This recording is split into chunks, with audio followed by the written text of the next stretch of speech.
नमस्कार, डिजाइन विशेष में आपका स्वागत है। मैं हूं प्रतीक श्रीवास्तव। प्रधानमंत्री नरेंद्र दामोदर दास मोदी को आज प्रधानमंत्री बने हुए पूरे 8 साल हो गए और ऐसा करिश्मा दिखाने वाले वे पहले गैर कांग्रेसी मुख्यमंत्री हैं जो 8 वर्षों तक प्रधानमंत्री रहे। वैसे अगर देखा जाए तो सत्ता के शीर्ष पर रहते हुए उन्हें 22-23 वर्ष हो रहे हैं। 13-14 साल वे गुजरात के मुख्यमंत्री रहे और पिछले 8 वर्षों से वो भारत के प्रधानमंत्री हैं। ये सही है कि प्रधानमंत्री नरेंद्र मोदी ने बहुत सारे ऐतिहासिक काम किए। नोटबंदी उनके कार्यकाल में हुई, धारा 370 उनके कार्यकाल में हटाया गया, 3 तलाक वाला मामला उनके कार्यकाल में आया। इसके अलावा बालाकोट और उड़ी की सर्जिकल स्ट्राइक उनके कार्यकाल में हुई। बहुत सारे ऐतिहासिक फैसले लिए गए। लेकिन ये भी सही है कि जहाँ एक तरफ सफलता का परचम लहरा रहा है, वहाँ कहीं ना कहीं महंगाई और बेरोजगारी को लेकर उनकी नीतियों और रीतियों पर सवाल भी खड़े होते रहे। प्रधानमंत्री नरेंद्र मोदी का कार्यकाल 8 वर्ष का कार्यकाल भारत के सशक्तिकरण का कार्यकाल है। विदेश नीति का महत्व और जिस तरह से विदेशों में भारत का दबदबा बढ़ा है, खासतौर पर प्रधानमंत्री नरेंद्र मोदी की स्वीकार्यता जिस तरह से विदेशी राजनयिकों के बीच में बढ़ी है, वो निश्चित रूप से ऐतिहासिक है। इसी तमाम मुद्दों पर चर्चा करने के लिए आज हमारे साथ मौजूद हैं ख्यातनाम अर्थशास्त्री डॉक्टर जयंतीलाल भंडारी, जो आर्थिक विषयों के जानकार हैं। अनेक लेख उनके देश भर की पत्र पत्रिकाओं में छपते रहते हैं।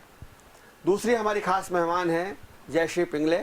आप राजनीतिक विश्लेषक हैं, वरिष्ठ पत्रकार हैं, पिछले कई सालों से प्रिंट और इलेक्ट्रॉनिक मीडिया की पत्रकारिता करती रही हैं और राजनीतिक घटनाक्रम को बहुत बारीकी से मीमांसा करती हैं। आप दोनों का बहुत स्वागत है। जयश्री जी, सबसे पहले सवाल मैं आपसे ये करना चाहता हूँ कि 8 वर्ष के कार्यकाल की अगर एक आप बहुत ही समरी प्रस्तुत कर सके नरेंद्र मोदी की 2014 से लेकर 2022 तक। देखिए, बहुत चुनिंदा शीर्ष नेता होते हैं, वर्ल्ड लीडर्स होते हैं, जो कि जिनके बारे में कहा जाता है कि वो युग परिवर्तन करते हैं। मुझे 8 साल के प्रधानमंत्री के कार्यकाल में ऐसा ही लग रहा है कि वो अगर हिंदुस्तान देश की बात करें, भारत की बात करें, तो मुझे वो युग प्रवर्तक नेता के बतौर दिखाई दे रहे हैं, क्योंकि मैं जो बदलाव पॉलिटिकल, सोशल और इकोनॉमिकल देख रही हूँ और एक जो जनता के बीच में उनकी लोकप्रियता, उनकी पहुँच और हर आम व्यक्ति से उनका जुड़ाव जिस तरह से मैं महसूस कर रही हूँ, मुझे लग रहा है कि वो एक आने वाले कल में एक बहुत युग प्रवर्तक नेता के बतौर पहचाने जाएंगे और एक वर्ल्ड लीडर अपने आप को स्थापित करेंगे। वो मैं बहुत इन शॉर्ट तो यही कह सकती हूँ। भंडारी, जैसा कि मैडम ने कहा, जयश्री जी ने, कि एक आर्थिक परिदृश्य में बदलाव आया और जिस तरह से मोदी जी ने एक नोटबंदी की या बैंकों का एकीकरण की बात की या जीएसटी वाला इशू है जिसमें उन्होंने कहा लागू किया, ये सब क्या क्रांतिकारी कदम माने जाएंगे या आज की इन परिस्थितियों में क्या, मतलब मैं आपसे सवाल बहुत पीछे ले जाऊं आपसे और पूछूं कि क्या नोटबंदी मास्टर स्ट्रोक था और क्या आज जो हमारी आर्थिक परेशानियां हैं, कुछ बेरोजगारी और महंगाई की, उसके पीछे क्या ये चीज़ें हैं या ये सच में मास्टर स्ट्रोक है और इसमें देश को बहुत फायदा हुआ है?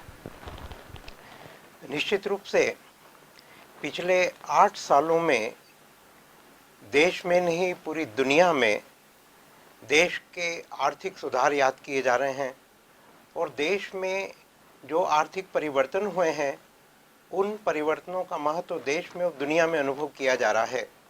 ये कोई छोटी बात नहीं है कि 8 नवंबर 2016 को जब नोटबंदी की गई, बड़े नोट बंद किए गए, 500 रुपये और 1000 रुपये के नोट बंद किए गए, उस समय पूरी दुनिया को ये लग रहा था कि ये कोई एक बहुत लाभप्रद कदम नहीं होगा। देश में भी लंबे समय तक इसके ऊपर वाद विवाद चलता रहा, लेकिन इसका जो एक खास मकसद था कि काले धन की कमी आए, देश में ब्लैक मनी की कमी आए और देश डिजिटल इकोनॉमी की तरफ, डिजिटल पेमेंट की तरफ बढ़ जाए। हम देखें कि इस समय पूरी दुनिया में जो डिजिटल पेमेंट हो रहे हैं उसमें भारत सबसे पहले क्रम पे है। करीब 25 अरब डिजिटल पेमेंट हो रहे हैं। चीन भी पीछे है, अमेरिका भी पीछे है और दुनिया के सारे वे देश जो एक लंबे समय से डिजिटल पेमेंट कर रहे थे वे हमसे पीछे हैं।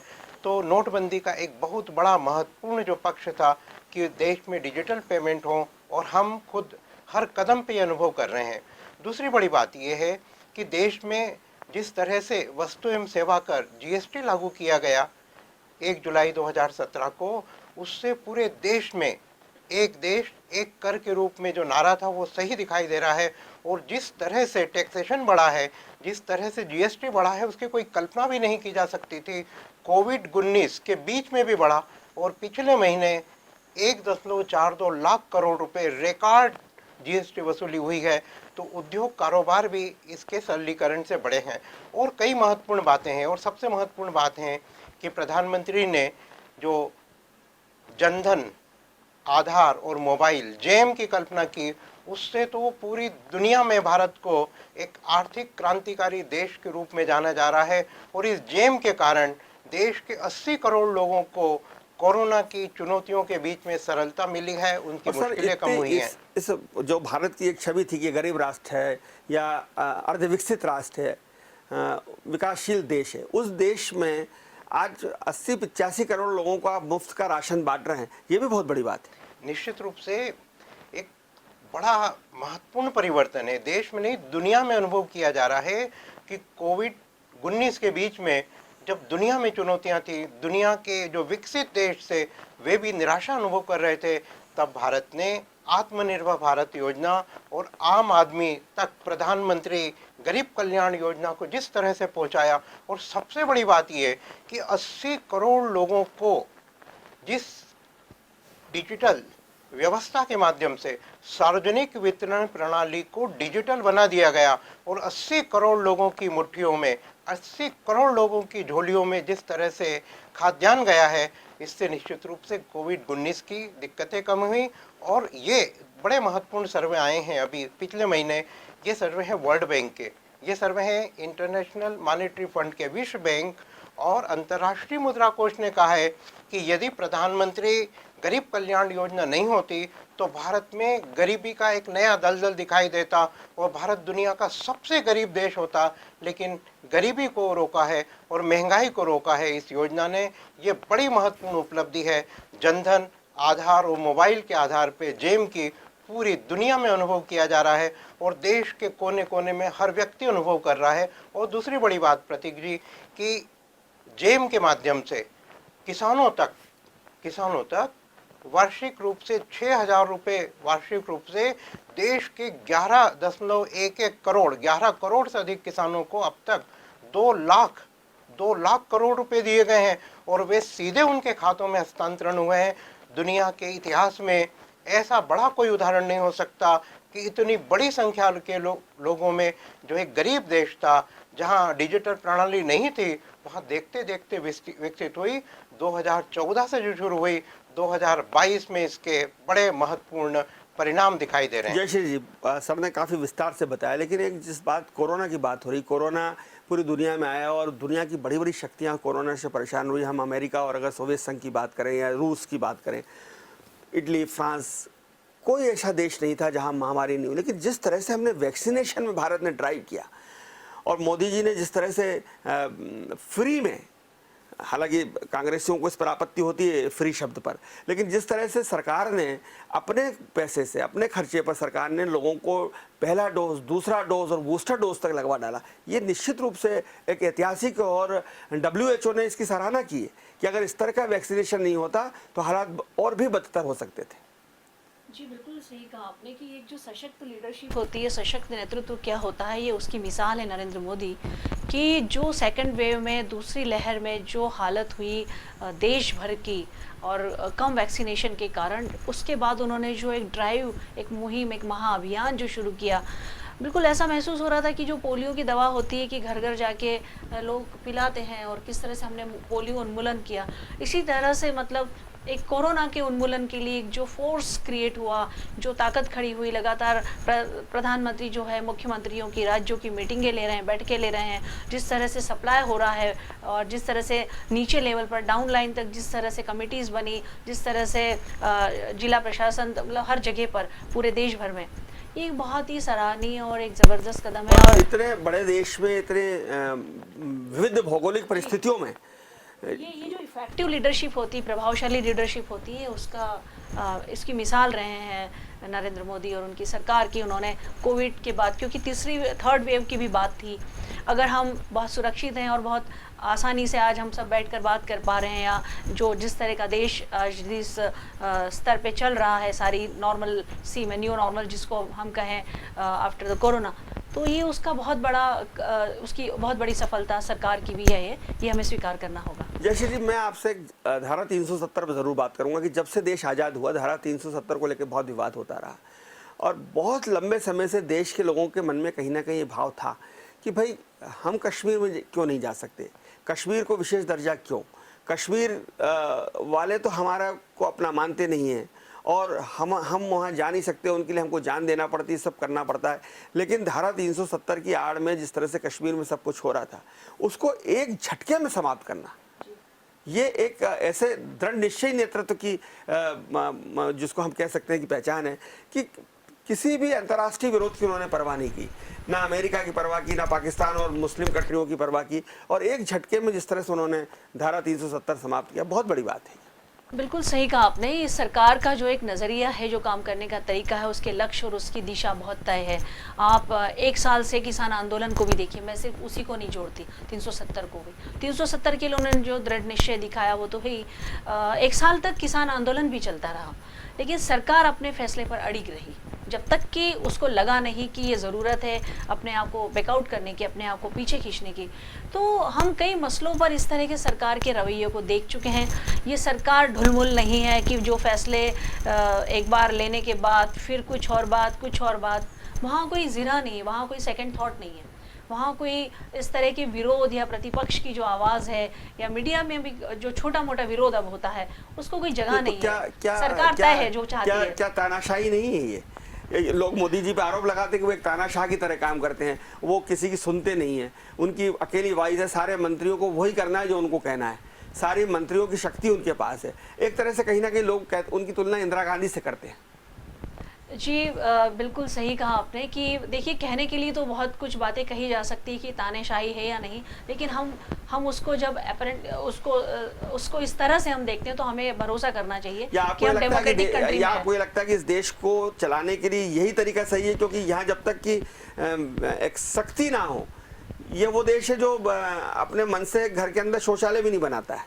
नहीं, मैं इस बात से तो जिसमें आग्रह करके पोलियो की दवाई पिलानी पड़ती है। जी नहीं, मैं इस तरह की सख्ती या किसी भी आक्रामकता के समर्थन में तो नहीं हो सकती, लेकिन मैं इतना ज़रूर कहूँगी कि सरकार अगर दृढ़ निश्चय होती है और अगर उसको कुछ फैसले लेने हैं, और जब प्रतिपक्ष की कोई आवाज़ ही नहीं है, मतलब उनके पास अपना लीडर ही नहीं है कांग्रेस का, तो प्रतिपक्ष का नेता भी बड़ी मुश्किल से तय हुआ है, और जो है वो 50-52 के अंदर, तो वो जो हालत है, रहते हैं रोज ही 2-3 तो सरकार के लिए खुला मैदान है साहब। सरकार जो चाहे वो कर सकती है आज की तारीख में, क्योंकि प्रतिपक्ष की आवाज़ ही नहीं, कोई उसका वैल्यू ही नहीं बचा है हाउस में, फोरम पर।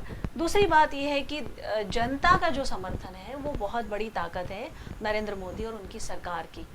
वो जो भी फैसला लेते हैं, आप देखिए जनमत संग्रह या जनमत के स्तर पर जो भी सर्वे आते हैं, उसमें हमेशा ही उनकी लोकप्रियता बढ़ी हुई। और जिस तरह से कल कश्मीर वाले मामले में हम बात कर रहे थे, जिस तरह से यासिर मलिक को कल उम्र कैद हुई, तो कहीं ना कहीं उसके पीछे भी मोदी जी की दृढ़ निश्चय माना गया कि अब जो लोग पहले प्रधानमंत्री कार्यालय में बैठकर, प्रधानमंत्री हाउस में बैठकर चाय कॉफी पिया करते थे, वो तिहाड़ में बंद है। जी एक बात और है, तब उनको हुर्रियत नेता कहा गया और उसके बारे में कहा गया कि उनको विरोध करने का अपना एक अधिकार है।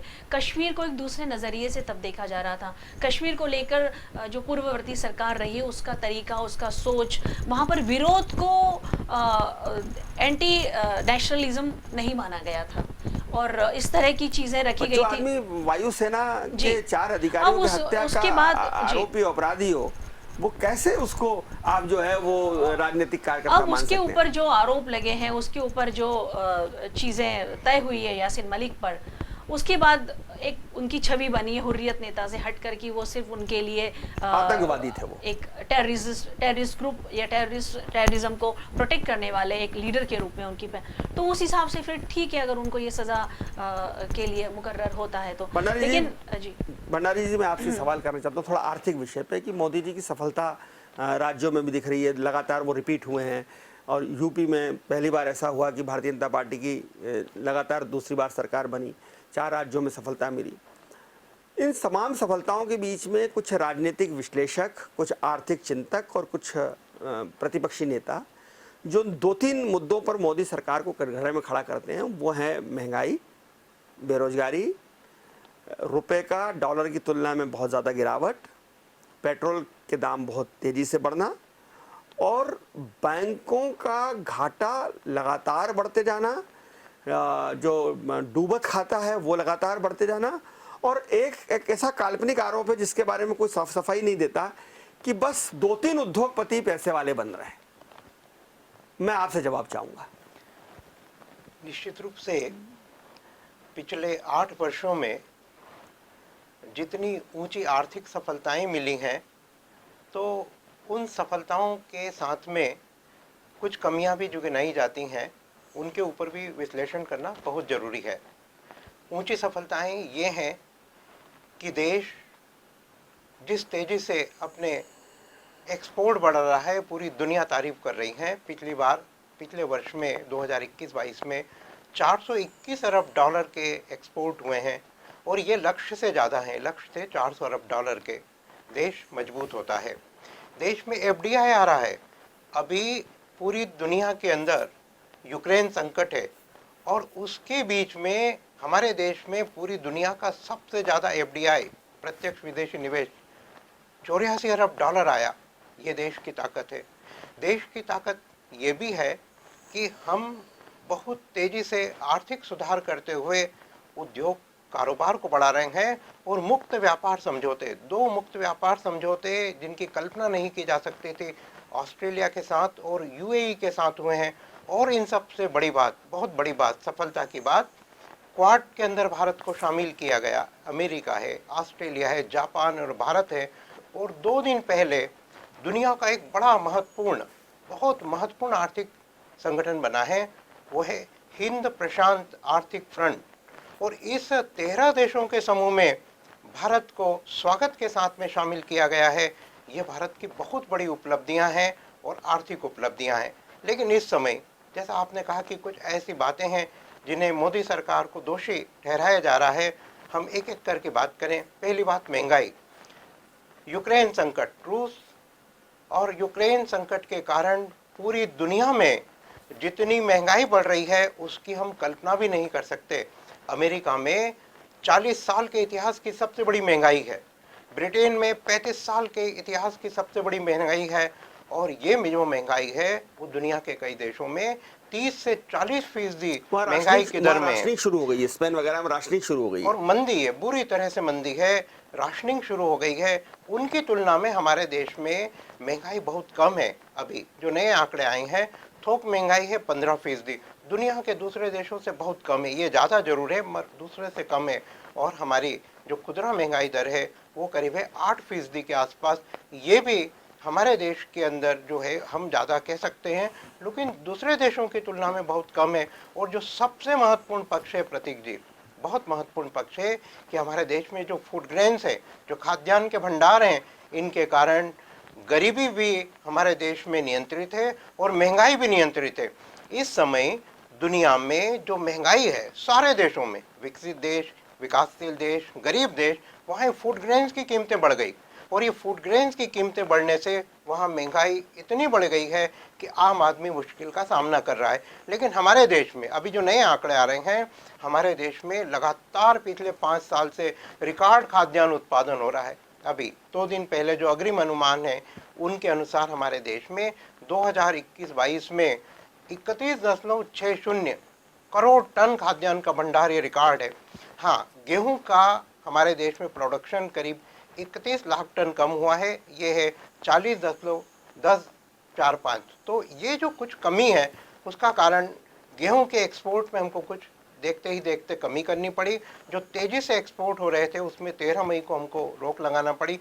लेकिन अब भी दुनिया ये देख रही है कि भारत ने कहा है कि हम ज़रूरतमंद देशों को गेहूं का निर्यात करेंगे। लेकिन जो लोग कहीं न कहीं इसका संग्रहण कर रहे थे विदेशों में भारत से गेहूं बुलाकर, उसके ऊपर रोक लगेगी। तो ये महंगाई खाद्यान्न के कारण नियंत्रित है। और दूसरी जो बड़ी बात है कि महंगाई जो बढ़ रही है वो बढ़ रही है कच्चे तेल के कारण। क्रूड ऑयल के कारण। हमारे देश में अभी भी जितना क्रूड ऑयल कंजम्पशन में आता है 85% हम आयात कर रहे हैं, खूब महंगे हैं दुनिया के बाजार में। आज जो है वो है $116 प्रति बैरल, इतनी बड़ी कीमत है। ये कीमत पिछले 12 साल में सबसे ज़्यादा है।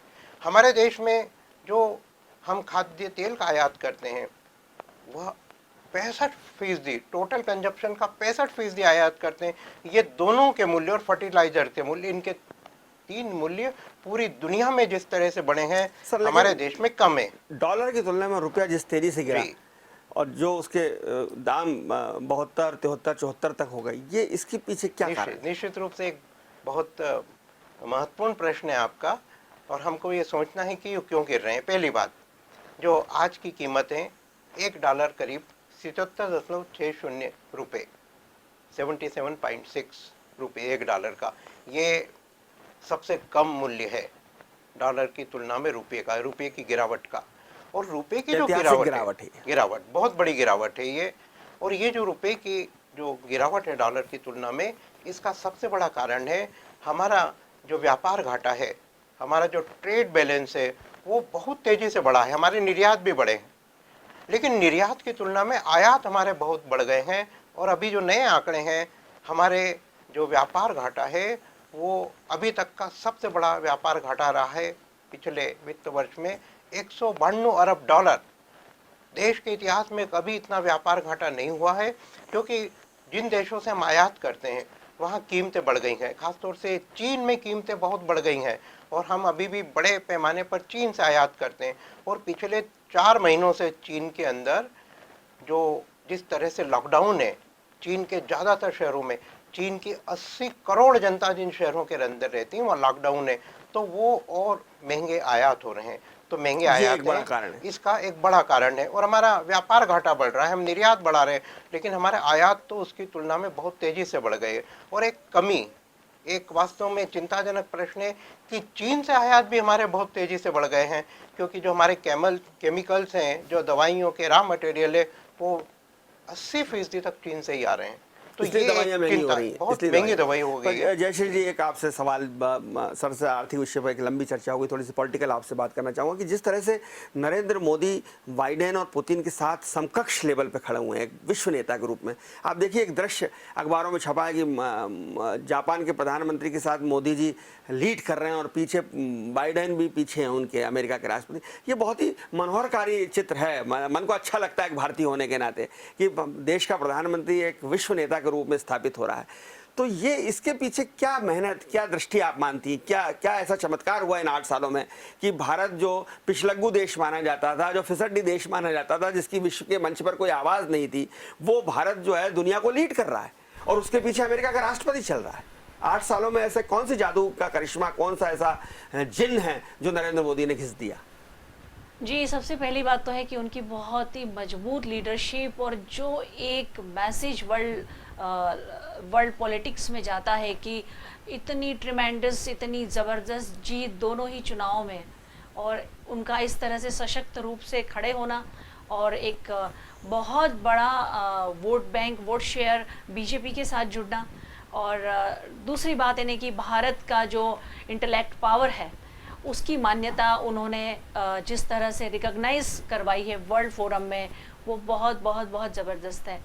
हालांकि ये बहुत लंबी कहानी है, ऐसा नहीं है कि इन 8 सालों में जो भी हुआ है कि भारत की तरक्की सिर्फ 8 सालों की है।